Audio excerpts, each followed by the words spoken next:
You're just me, man, by myself today. Just wanted to stop in and talk a little bit with y'all, how we usually do when we miss a couple weeks with the episode. But I just had a quick few topics I wanted to get to. Nothing too major. The first one, of course, one of the trades that shook up the football world was Tyreek Hill going to the Dolphins. Now,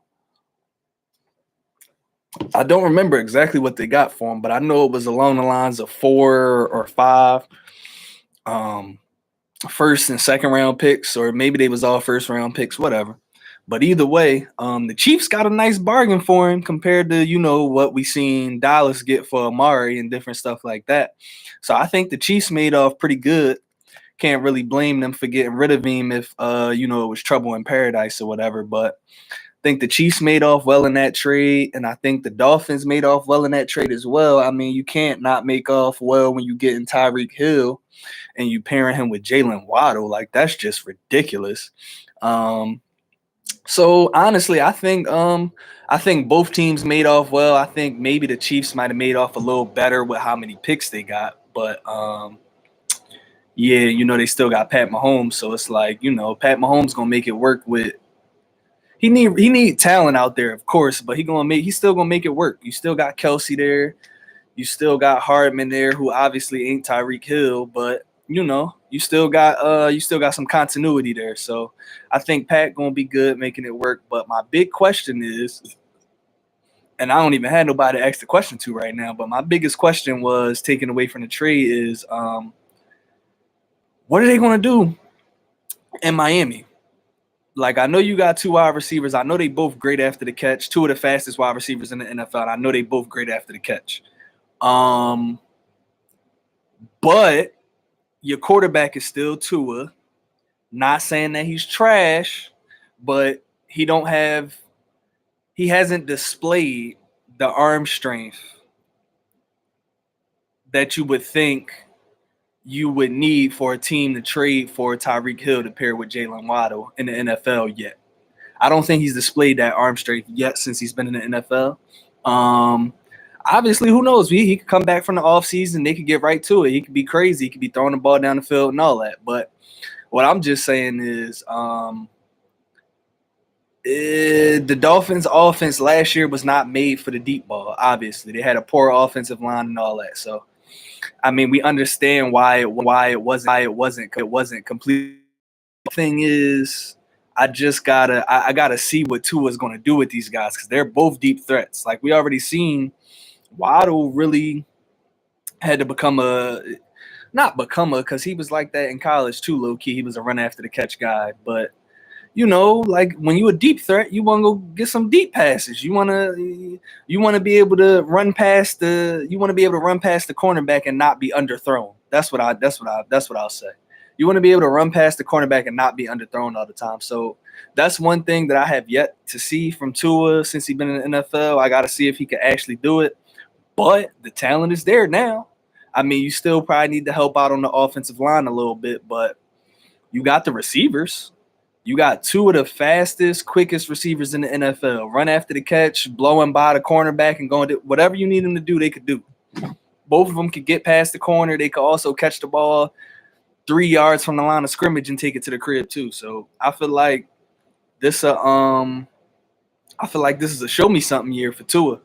He gotta show me something. It might not be for the coaches or whatever, the GM or whoever, but for me it is. He gotta show me something. They got what they need on the outside at this point, if you ask me. But yeah, I'm gonna go past that and I'm gonna talk about some NBA. The first thing I really wanted to talk about was the NBA standings for real. I wanted to talk about the NBA standings because I think before what was it? I think before last night, did the Celtics lose last night? I think the Celtics might have lost last night. But before last night, the Celtics had jumped all the way up from 6th, 7th, wherever they was at. I think it was 5th or 6th. They had jumped all the way up from 5th or 6th all the way up to the first seed, and I just wanted to talk about the shakeup in the East, man. Like, them dudes. Well, actually, they haven't lost. I'm sorry, they won. My apologies. They won 6 in a row. So, did they win 6 in a row? Hold on. I'm tripping. I gotta get this correct for y'all. I'm not just gonna be spewing nonsense. Not just gonna be spewing nonsense. That's chop. No, they had one. They had one like 6 in a row, and then they lost last night to Toronto in OT. That's what it was. I knew they had lost. But yeah, before they lost this game last night, they had jumped all the way up to number 1 in the Eastern Conference from the 5th or 6th seed, I believe. I just think that the Eastern Conference playoffs is going to be so crazy this year, bro. Like, all right, so I mean, like, all right, so you got the Heat at number 1, the Sixers number 2, the Bucks number 3, the Celtics number 4, the Bulls number 5, the Raptors number 6, the Cavs number 7, who was actually wasn't they a top 4 seed at one point? The Nets at number 8, the Hornets at number 9, the Hawks at number 10. So the 7 through 10 is in that play-in. Those are some good play-in games. The first round of the play-in, if the season stopped today, would be the Nets versus the Hornets and the Cavs versus the Hawks. That would be the first round of the play-in. That's a tough joint, I believe. No. I'm tripping. Am I tripping? Or would it be 9 and 10? I forgot how they did the play-in, but whatever. Even if it's 9 and 10, the Hornets versus the Hawks is a good joint, and then whoever went out of them having to play the Nets is another good joint. So, yeah, bro, I don't know. I forget exactly how they do the play-in, but the Eastern Conference playoffs is gonna be crazy, y'all. I don't know if y'all been tapped in for real, but it's looking like it's shaking out to be a good joint, and the fact that the Boston Celtics been one of the hottest teams in the NBA recently. And they came from the 5th, 6th seed, 7th seed, whatever they was, to come all the way up to number 1, even if it was just for one night or 2 nights or whatever. It don't matter. They still came all the way back to go up to the number 1 seed. So that's kind of tough, bro.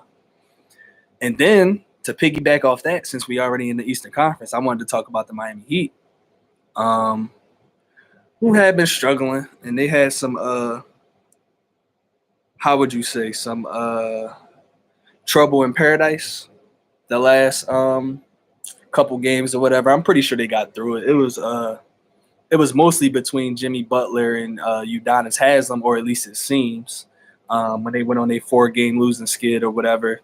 You know, tempers flared up and they was arguing on the bench and all types of different stuff. And then it looked like Jimmy was arguing with Coach Spo too. So, but you know, that's what happens. That's what happens when you got a bunch of dogs on the team and one of them dogs speak up when you're on a losing streak. It happens. This is how you respond to that adversity is what's really going how you respond to the adversity is what's really going to show in the long run.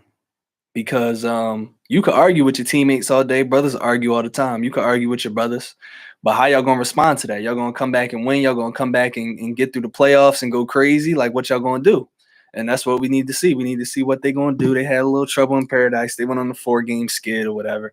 But at the end of the day, all you got to do is bounce back. Once you bounce back, nobody remember that.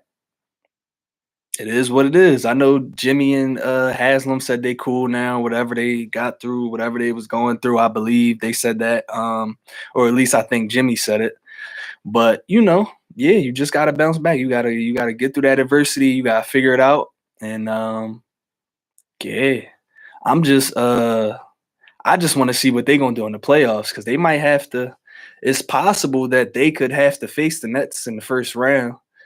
Whoever get that 1 seed or that 2 seed, is possible that they're going to have to face the Nets in the first round. So it's going to be very interesting. And the Heat ain't no slouches, man. Like, I know that's KD and Kyrie we talking about, but the Heat ain't no slouches, bro. When they playing well, when they locked in, especially on defense, they are not no slouches. And they got a bunch of shooters over there.